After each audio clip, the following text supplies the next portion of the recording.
everything comes from the top, no matter what environment or context you're operating in. So that underscores that. Hi, everyone, and welcome back to our last installment in our series on the ESG mini modules. Today, we're talking all about the G piece, governance. And so I'm going to hand it off to Noah Miller. You've seen him here before. Can you tell us a little bit about the G piece in a nutshell? Absolutely. So the G piece, governance. At the end of the day, what we're talking about is the way a company's managed and the approach of the leadership. So, one thing that I've learned in my professional life, athletic life, military experience is that the fish rots from the head. So everything comes from the top, no matter what environment you're or context you're operating in. So that underscores that, without the G, there really is no E or S performance, because you need to have the policies, protocols, performance measures, practical organizational structures to be able to implement these things. So, without the G, the E and the S is, a pipe dream at best and a greenwashing risk at worst. Oh my gosh, that was the most visual metaphor. But it's certainly I definitely understand it. And I understand it as well as that saying is bold.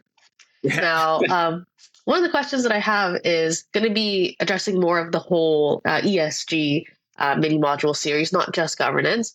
But with ESG, what kinds of ESG jobs or career paths do you think that the ESG mini module series supports? Yeah. So, I think it really is a real utility kind of offering in terms of anybody that's going to be either seeking a managerial position in their careers, where, any manager, current manager, aspiring manager, the governance module in particular is going to be really, helpful from a kind of what's the 101 on governance and what are the tactics that I can start, thinking about and deploying today. On the other side of the coin, whether you're an ESG analyst with your first job, or you are an ESG director or officer at the top, or if you're even in the C-suite being, asked about ESG from your external stakeholders, you're going to need to have some pretty clear responses to what does this stuff mean for your company? What are you doing about it? And how's it going so far? Those are the types of questions, no matter what level of the organization, you're going to have to answer in some respect. So these mini modules are really good, either, rapid deep dive or refresher if you're, getting reacquainted with the material around why are these issues commercial issues? How are they distinct and similar for finance entities versus company operators? And then, broadly speaking, what are the kind of key risks and opportunities they present to these different stakeholder groups? So relevant across the board. And what a way to wrap the whole series together. This is going to be like the most, I think, this is going to be our most brief podcast, but I can't think of a way to wrap this up better. The G is the end of ESG, but without it, you can't hold it all together. That's right. That's right. G is the glue.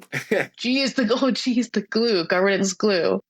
And so for anyone that is looking to get a bit more expertise on ESG as a whole topic, regardless of which order that you decide to take the courses in, this is going to be a very exciting series for you, because it's going to be, as Noah has described, whether you are just starting out your career as a finance professional, or you are near the mid or the top, this is going to be a hot topic that everyone needs to be well versed in. So with that, this wraps up 100% of our ESG mini module series and the podcasts around them. So I hope that you have enjoyed all three in whatever order that you've taken them in. And we will see you all next time. Thanks for joining us today. We hope you enjoyed the conversation. FinPod is brought to you by Corporate Finance Institute, the #1 rated online provider of finance and banking training, certifications, and productivity tools.